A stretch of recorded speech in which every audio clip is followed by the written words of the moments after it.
Urinary tract infections in neonates present unique pathophysiologic challenges distinct from older populations, with mechanisms of infection, host susceptibility factors, and bacterial virulence combining to create significant risk for ascending infection in systemic complications. The primary mechanism involves bacterial ascension from the perineal area through the urethra into the bladder, accounting for approximately 75% of neonatal UTIs. The process begins with periurethral colonization by pathogenic bacteria, typically from fecal flora. These organisms must overcome defense mechanisms including urine flow, antibacterial properties of urine, and the urothelial barrier. In neonates, each defense proves less effective than in older children. Multiple neonatal factors create an environment permissive for bacterial infection. The immature immune system, particularly in preterm infants, cannot mount effective local inflammatory response. Secretory IgA levels in urine remain low,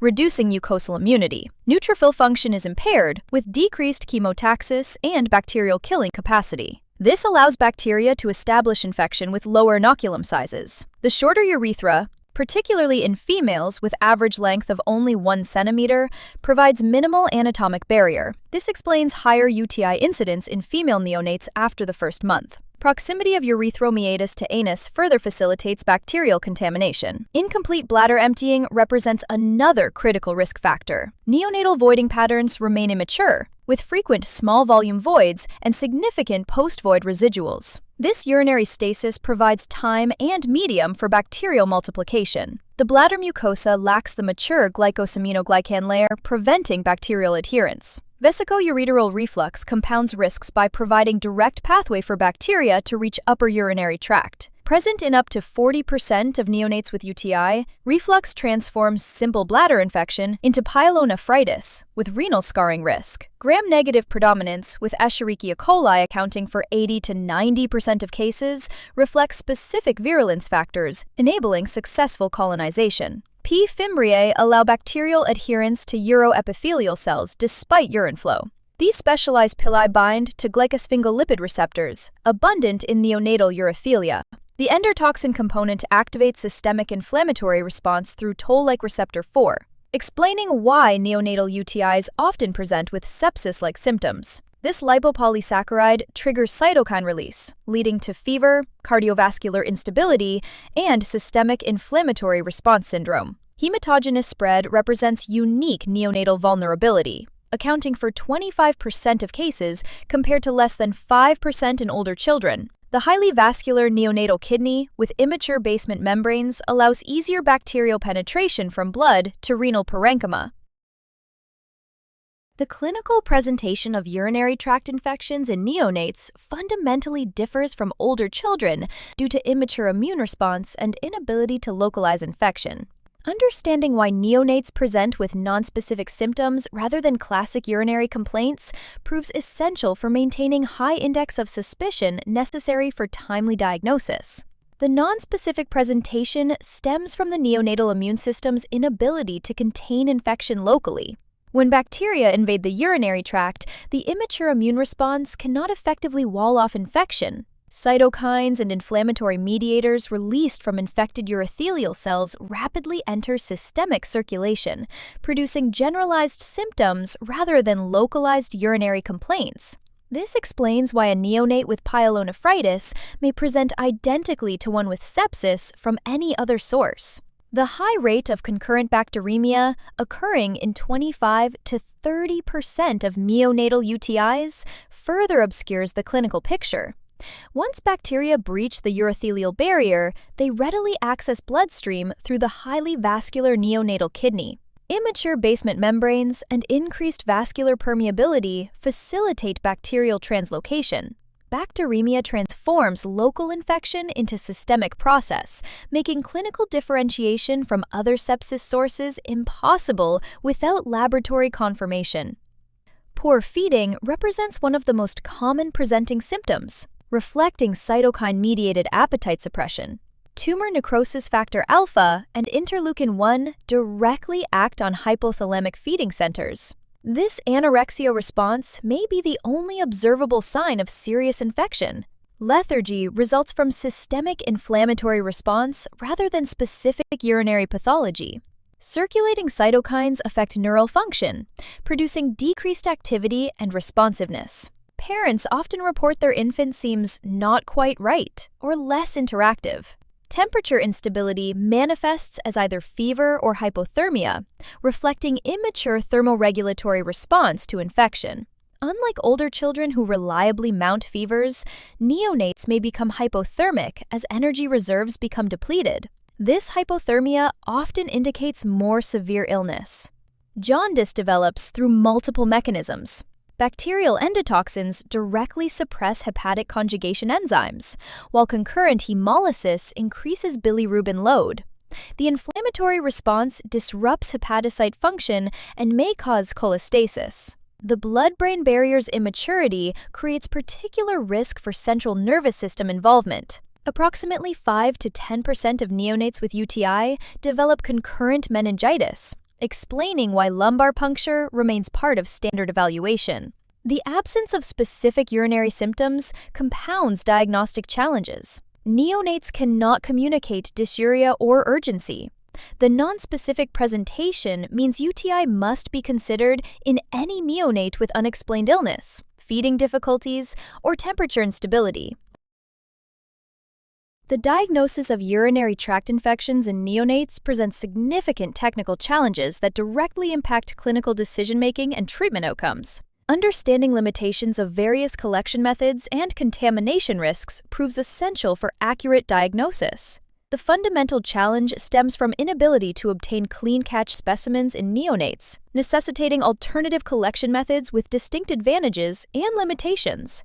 Bag specimens, while non-invasive, suffer from unacceptably high contamination rates approaching 50 to 70%. The mechanism involves inevitable contact with perineal skin flora during variable time before voiding occurs.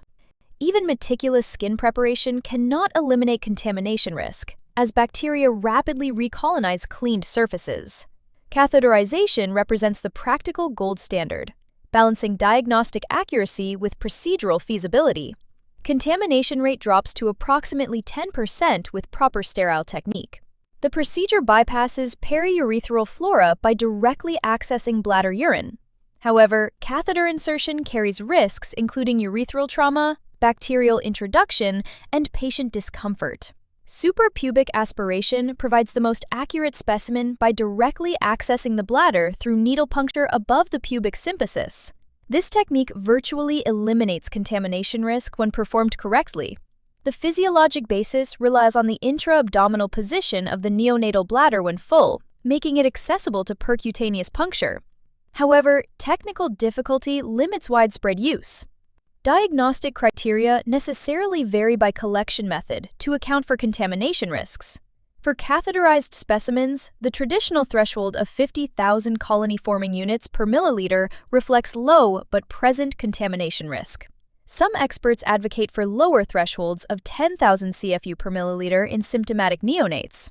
Suprapubic specimens should yield pure growth, with any bacterial growth considered significant. Traditional urinalysis limitations in neonates compound diagnostic challenges. Pyuria may be absent in up to 50% of culture-proven UTIs, as the immature immune system fails to mount robust local inflammatory response. Nitrite testing proves unreliable, as it requires bacterial conversion of dietary nitrates and 4-hour bladder incubation time, rarely achieved with frequent neonatal voiding. Gram stain of unspun urine provides immediate information while awaiting culture results.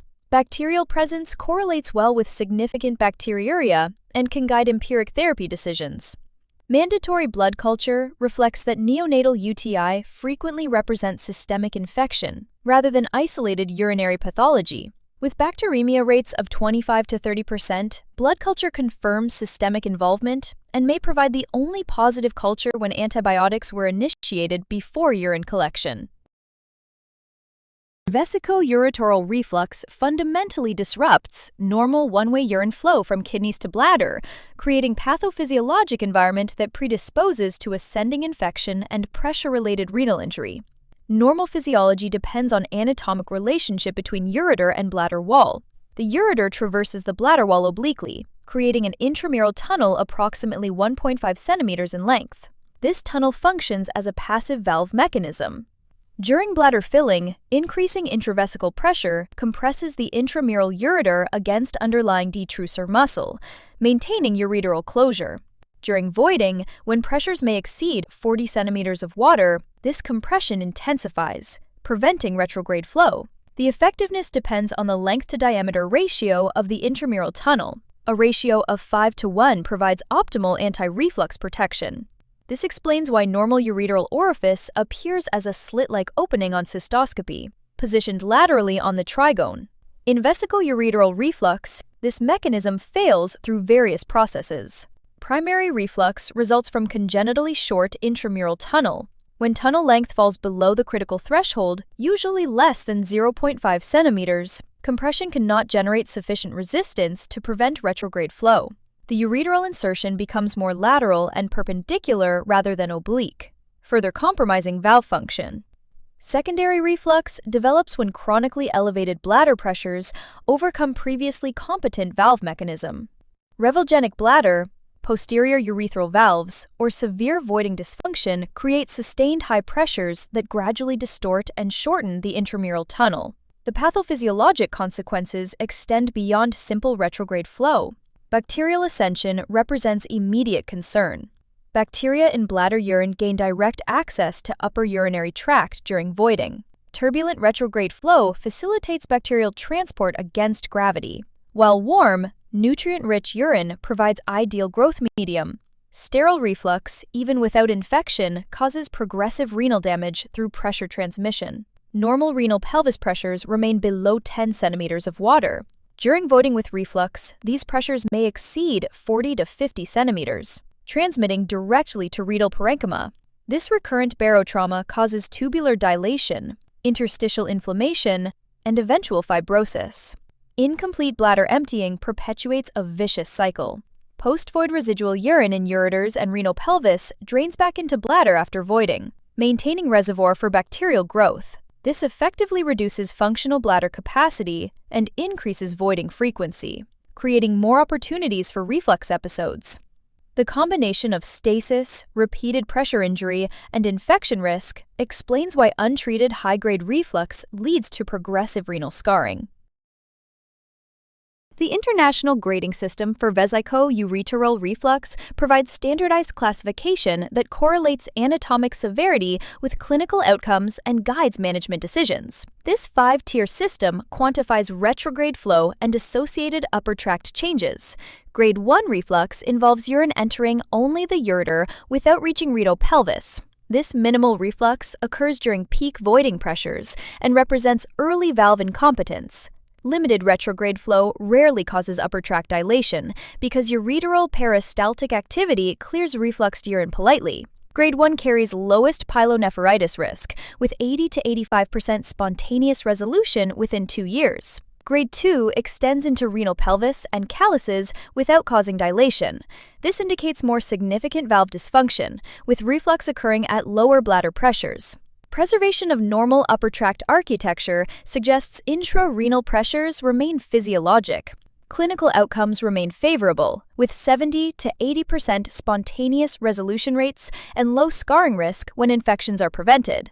Grade 3 represents a critical transition, where reflux begins causing structural changes. Mild to moderate dilation of ureter and renal pelvis indicates transmitted bladder pressures exceed elastic capacity. Blunting of fornices suggests early intrarenal pressure effects. Spontaneous resolution drops to 50%, and breakthrough infection rates rise significantly. Grade 4 demonstrates moderate dilation with complete obliteration of sharp fornices, indicating sustained pressure transmission causing permanent architectural distortion. The tortuous, dilated ureter loses effective peristaltic function, creating static urine column between bladder and kidney. Spontaneous resolution becomes unlikely, occurring in less than 10%. Renal scarring risk approaches 50%, even with antibiotic prophylaxis. Grade 5 represents the most severe reflux, with massive dilation and complete loss of papillary impressions. The grossly dilated ureter functions as passive conduit, transmitting full bladder pressures directly to kidney. Intrarenal reflux occurs readily through distorted papillae, allowing infected urine direct access to renal parenchyma. These kidneys often show reduced function at diagnosis. Clinical correlation between grade and management reflects this progression. Grades 1 and 2 warrant conservative management with prophylactic antibiotics and surveillance. Grade 3 represents a decision point where individual factors influence choosing between medical management and surgical intervention.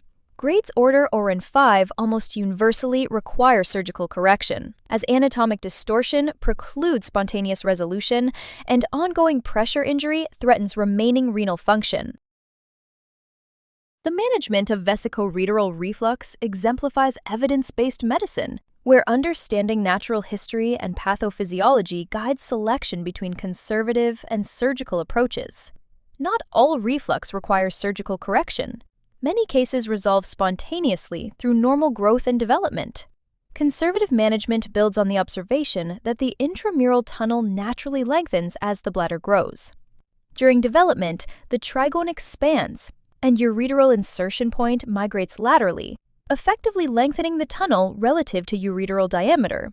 This anatomic maturation can restore valve competence, particularly in lower grades where basic architecture remains intact. Tunnel length increases approximately 1.5 millimeters per year, explaining why younger children with low-grade reflux show highest resolution rates. Antibiotic prophylaxis serves as the cornerstone by preventing ascending infection while allowing time for spontaneous resolution. Low-dose, long-term antibiotics maintain sterile urine, breaking the cycle of infection-induced inflammation that can worsen reflux and cause scarring. Trimethoprim sulfamethoxazole, or nitrofurantoin, at 1/4 to 1/3 of treatment doses, provides effective prophylaxis with minimal resistance development. Regular monitoring serves multiple purposes. Periodic voiding cystourethograms document resolution or progression, while renal imaging detects new scarring that would mandate intervention. Breakthrough infections despite compliant prophylaxis indicate conservative management failure. Surgical indications reflect failure of conservative management to protect renal function. Breakthrough urinary tract infections, despite appropriate prophylaxis, represent the most common indication. Noncompliance with medical management necessitates surgical correction. New renal scarring on follow-up imaging mandates immediate surgical intervention regardless of infection history. Surgical options address the fundamental anatomic deficiency. Open ureteral reimplantation creates a new submucosal tunnel of adequate length, typically achieving 95 to 98% success rates. All techniques establish a tunnel length-to-diameter ratio of 5:1, directly correcting anatomic deficiency and providing immediate, durable reflux resolution.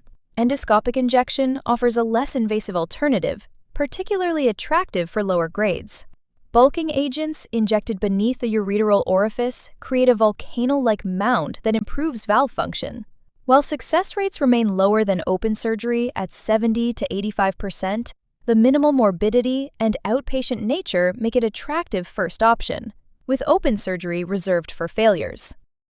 Multicystic dysplastic kidney disease results from a fundamental disruption in early nephrogenesis, specifically an arrest in metanephric development occurring before the 10th week of gestation. The pathophysiology involves failed interaction between the ureterobud and metanephric blastema, leading to complete absence of functional renal tissue. The defining pathophysiologic feature is ureteral atresia or absence, which prevents normal urine drainage. Without a patent collecting system, primitive nephric structures undergo cystic degeneration. These flua-filled cysts vary in size and lack communication with each other or with any collecting system. Importantly, no functioning nephrons develop. The affected kidney consists entirely of dysplastic tissue and cysts, with no capacity for glomerular filtration or tubular function. Clinical presentation typically involves prenatal ultrasound detection of a unilateral multicystic renal mass. Postnatally, physical examination may reveal a palpable flank mass, though affected infants remain asymptomatic due to compensatory function of the contralateral kidney. This compensatory hypertrophy begins in utero and enables the solitary functioning kidney to maintain normal renal function throughout life in most cases. The natural history of MCDK differs significantly from other cystic renal diseases. Progressive involution occurs in approximately 60% of cases, with complete radiographic disappearance possible by adolescence. This spontaneous regression reflects the non-functional nature of the dysplastic tissue and distinguishes MCDK from conditions such as polycystic kidney disease. Critical management considerations include thorough evaluation of the contralateral kidney, as associated abnormalities occur in 20 to 40% of cases. Vesicoureteral reflux represents the most common contralateral abnormality, followed by ureteropelvic junction obstruction. Regular surveillance with ultrasound and assessment of blood pressure remains essential, as patients with solitary kidneys face increased lifetime risk of hypertension and proteinuria. The prognosis for unilateral MCDK with a normal contralateral kidney remains excellent, with most patients maintaining normal renal function throughout life. However, long-term nephrology follow-up is warranted to monitor for potential complications, including hypertension, proteinuria, and the theoretical risk of malignant transformation in residual dysplastic tissue, though this remains exceptionally rare. Cryptorchidism exemplifies how disruption of normal developmental processes leads to immediate clinical concerns and long-term consequences requiring lifelong surveillance. Understanding testicular descent physiology provides foundation for recognizing why undescended testes face progressive damage and increased malignancy risk. Normal testicular descent occurs through two distinct phases, each mediated by specific hormonal signals. The transabdominal phase, occurring between 8 to 15 weeks gestation, depends primarily on insulin-like hormone 3 secreted by fetal Leydig cells. This peptide hormone causes gubernacular swelling and shortening, anchoring the testis near the internal inguinal ring. INS-3 deficiency or receptor mutations result in testes remaining high in the abdomen. The inguinoscrotal phase, occurring between 25 to 35 weeks gestation, requires androgens, particularly testosterone and dihydrotestosterone. These hormones, along with calcitonin gene-related peptide released from the genitofemoral nerve, guide the testis through the inguinal canal into the scrotum.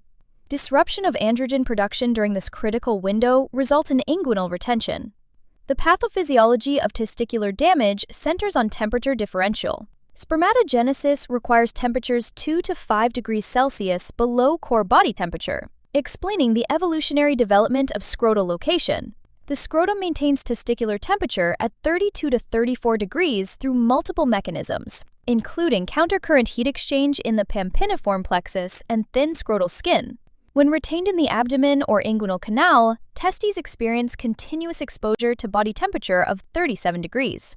This seemingly small temperature elevation has profound effects on germ cell development.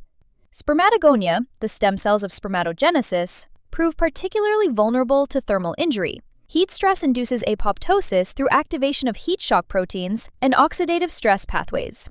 Progressive germ cell loss begins early and accelerates with age. Histologic studies demonstrate normal germ cell populations at birth, even in undescended testes.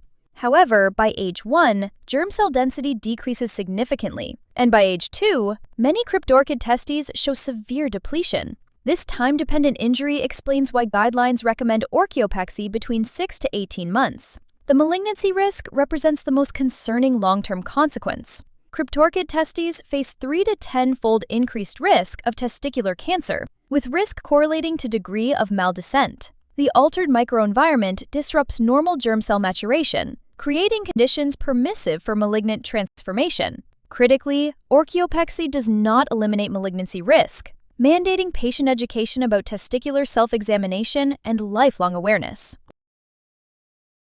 Hypospadias results from incomplete fusion of urethral folds during critical periods of penile development, creating abnormalities that correlate with timing and degree of developmental disruption.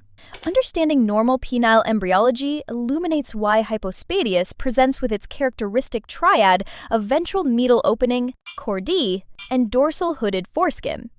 Normal penile development proceeds through orchestrated steps between 8th and 14th weeks of gestation.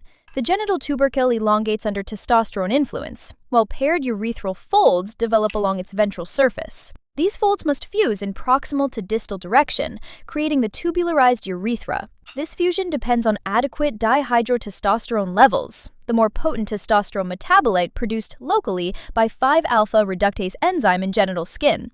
The pathophysiology centers on arrested urethral fold fusion at various points along this trajectory. When DHT levels prove insufficient or tissue responsiveness is impaired, fusion halts prematurely. The location where fusion stops determines the abnormal meatal opening position. The earlier the arrest, the more proximal the defect. This explains why severity correlates with hormonal insufficiency degree during critical developmental window. Ventral curvature, or CORD, develops through related mechanism. Following arrested urethral development, ventral tissues undergo fibrotic transformation. This fibrous tissue lacks elastic properties of normal corpus spongiosum, creating tethering effect.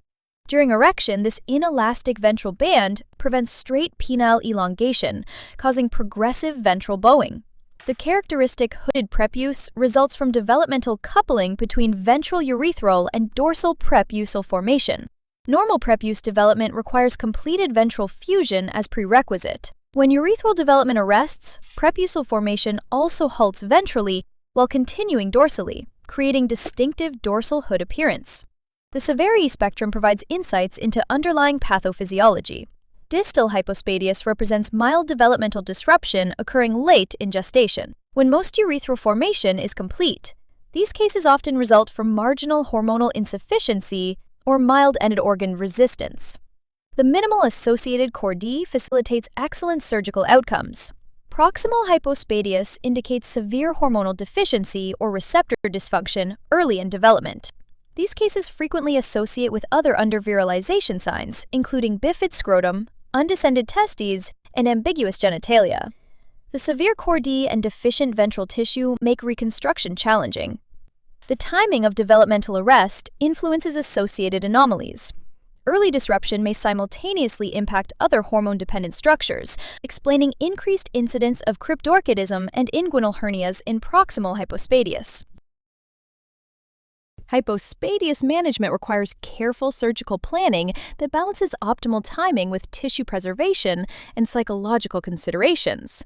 The principles reflect understanding of tissue healing and child development, as well as technical demands these repairs place on pediatric urologic surgeons.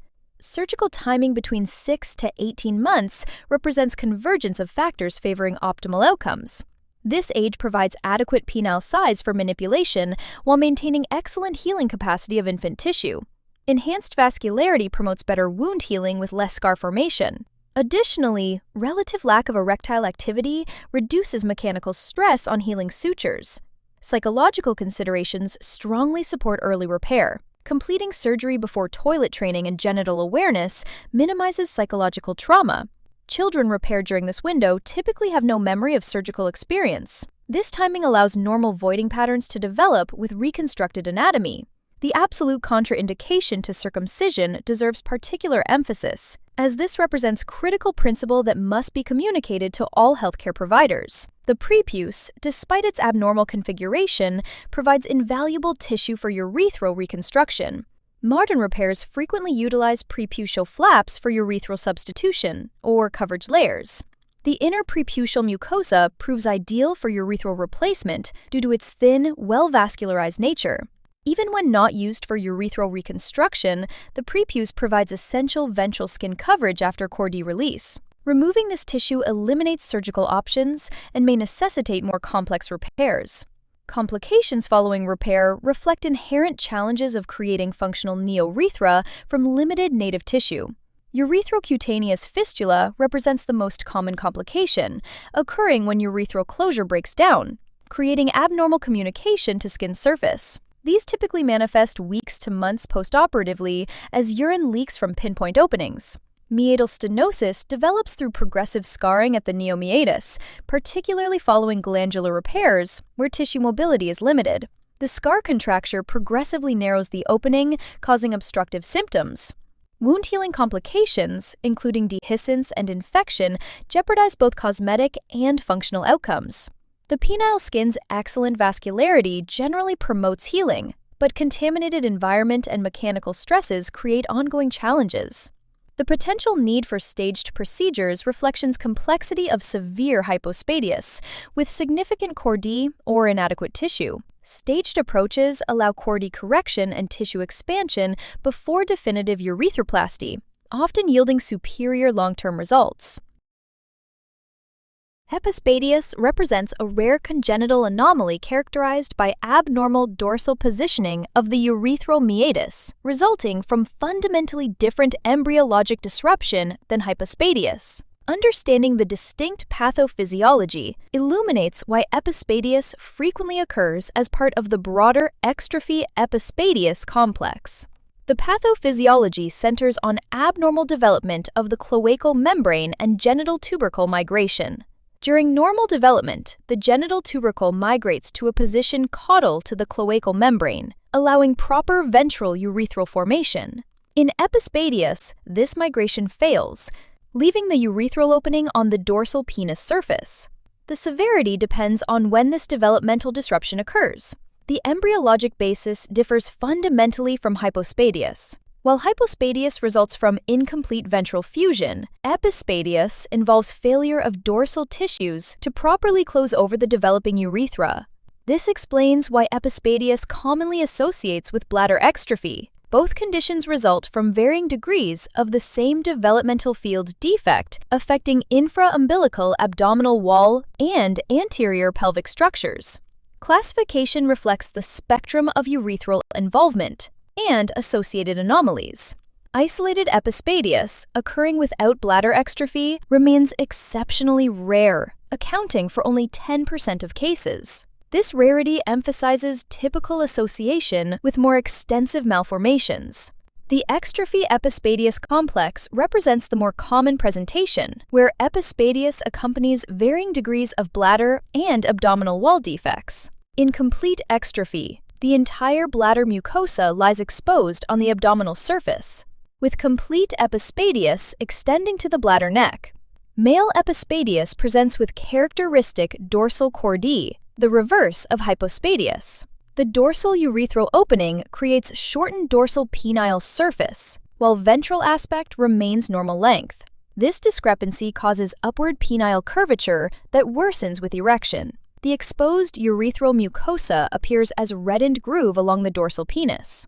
Female Epispadias presents with bifid clitoris and patulous urethral meatus. The urethra opens anterior to a divided clitoris, and the shortened urethra often leads to total urinary incontinence. Associated pubic diastasis frequently accompanies Epispadias, particularly in the extrophy Epispadias complex. The pubic bones fail to meet at the symphysis, creating a palpable gap.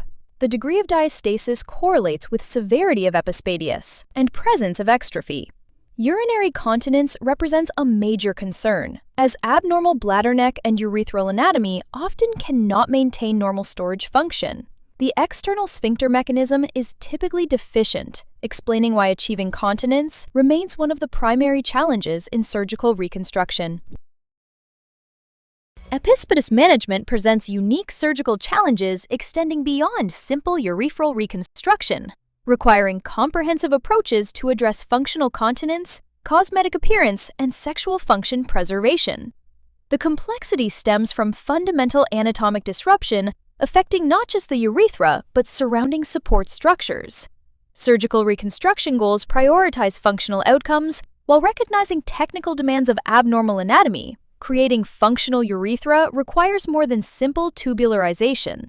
Surgeons must reconstruct deficient dorsal structures, correct severe dorsal chordee, and position the neomeatus appropriately. Unlike Hypospadias, where ventral tissues are affected, Epispadias involves dorsal deficiency, requiring different reconstructive strategies. Achieving urinary continence represents the greatest challenge. The bladder neck and sphincter mechanisms are inherently abnormal, particularly when associated with extrophy. Reconstruction must create both adequate bladder capacity and functional outlet resistance. This often requires bladder neck reconstruction, ureteral reimplantation, and continence mechanisms. Young D's Leadbetter bladder neck reconstruction remains a mainstay, creating narrow outlet through trigon tubularization. Staged procedures often prove necessary given reconstruction magnitude. Initial surgery may focus on achieving penile length and correcting chordee, followed by urethral reconstruction and finally continence procedures. This staged approach, typically beginning after 6 to 12 months, allows tissues to mature between operations. Complications reflect inherent challenges of creating functional anatomy from abnormal tissues. Urethral strictures develop when scar tissue contracts the reconstructed channel, often at anastomotic sites. The dorsal location makes these particularly challenging. Fistula formation occurs when urethral closure breaks down, requiring additional repair. Persistent curvature, despite initial correction, reflects severity of dorsal tissue deficiency. Abnormal corporal body development and surgical scarring can result in recurrent chordee impacting sexual function. Incontinence remains a lifelong concern despite modern techniques. The fundamental absence of normal sphincter mechanisms means even successful surgery may not achieve complete continence. Many patients require clean intermittent catheterization, pharmacologic management, or additional continence procedures. Long-term erectile dysfunction risk stems from both underlying anatomic abnormality and surgical trauma to neurovascular structures. Despite these challenges, modern surgical techniques yield good functional results in experienced hands at specialized centers with multidisciplinary teams addressing complex urologic, orthopedic, and psychological needs. Epididymitis in neonates represents an inflammatory process with distinct pathophysiologic mechanisms, differing from older males. Understanding these mechanisms proves essential for differentiation from testicular torsion. The pathophysiology involves bacterial infection, ascending through the vas deferens to reach the epididymis. This retrograde spread from the urinary tract explains why epididymitis rarely occurs in isolation. Underlying genitourinary abnormalities or recent instrumentation create conditions allowing bacterial ascent. Predisposing factors assume critical importance in neonates. Congenital anomalies such as posterior urethral valves, severe vesicoureteral reflux, or ectopic ureters create abnormal pressure gradients, and urinary stasis facilitating bacterial migration. Recent urinary catheterization introduces bacteria while causing microtrauma that aids bacterial adherence. The inflammatory cascade begins when bacteria reach epididymal epithelium. Local infection triggers vasodilation, increased vascular permeability, and inflammatory cell infiltration. This causes characteristic swelling as fluid accumulates within the confined epididymal compartment. Inflammatory mediators sensitize nociceptors, producing tenderness. Clinical presentation reflects inflammatory pathophysiology. Scrotal swelling develops gradually over hours to days, contrasting with acute onset of torsion. Inflammation causes scrotal erythema and warmth. The epididymis becomes enlarged and indurated. Systemic signs, including fever and irritability, reflect bacterial toxin release. Critical differential diagnosis from testicular torsion cannot be overemphasized. Gradual onset of epididymitis over 24 to 48 hours contrasts with sudden onset of torsion. Inflammatory hyperemia produces warm, erythematous scrotum, while torsion may show dusky discoloration.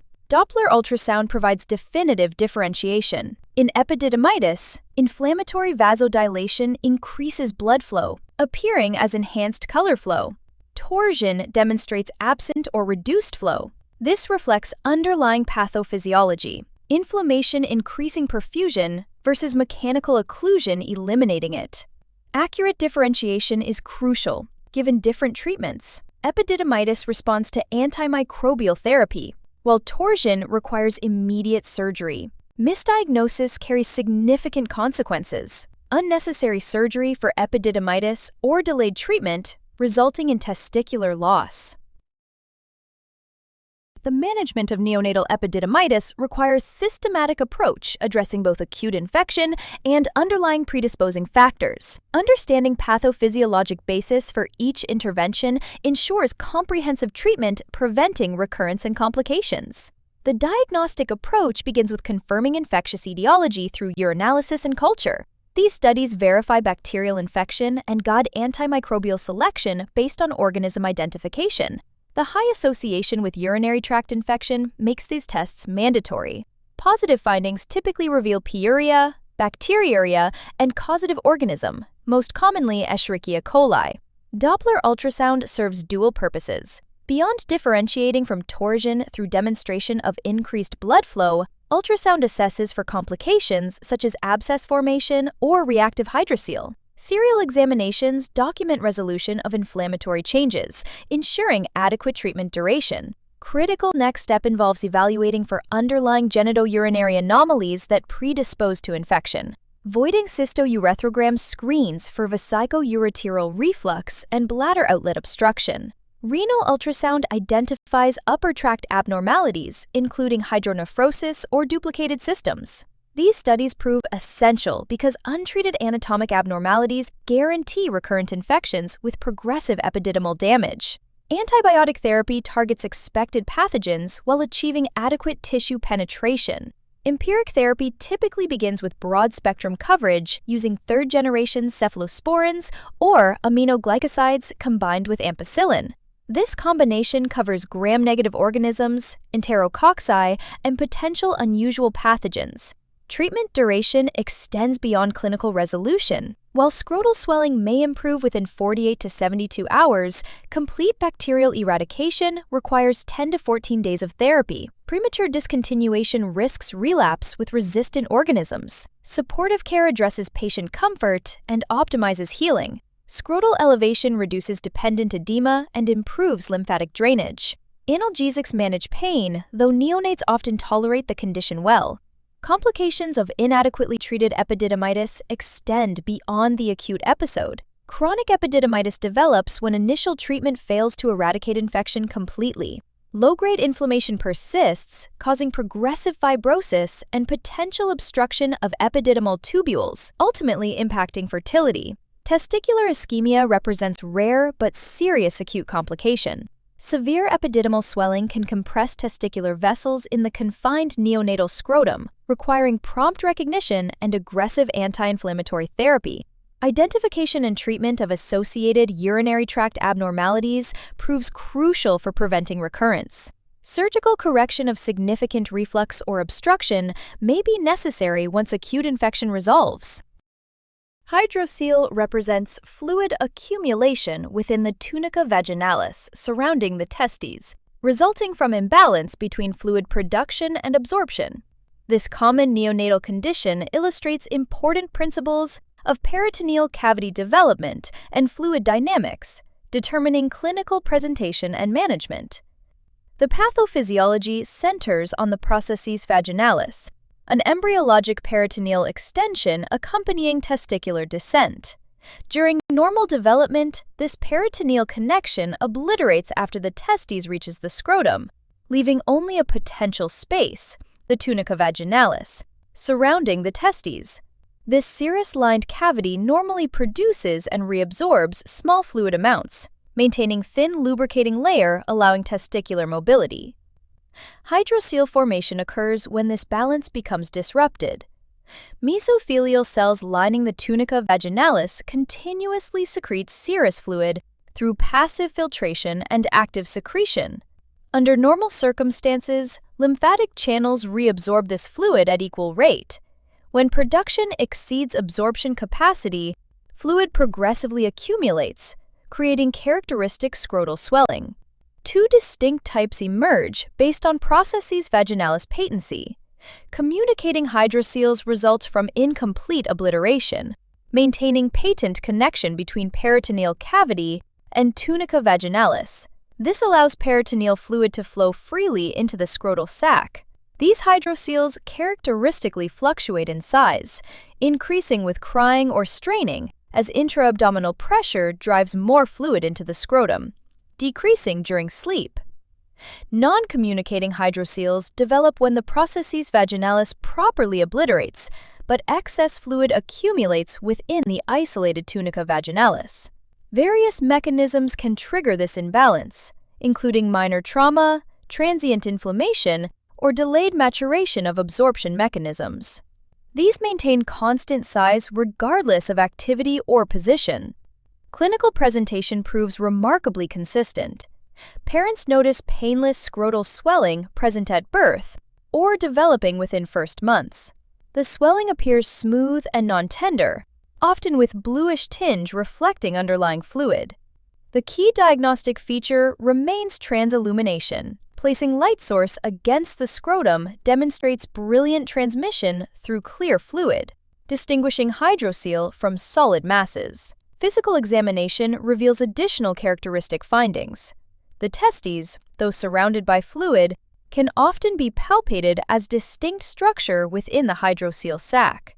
The fluid collection typically extends superiorly, allowing palpation of normal spermatic cord above the hydrocele. Hydrocele represents fluid accumulation within the tunica vaginalis surrounding the testes, resulting from imbalance between fluid production and absorption.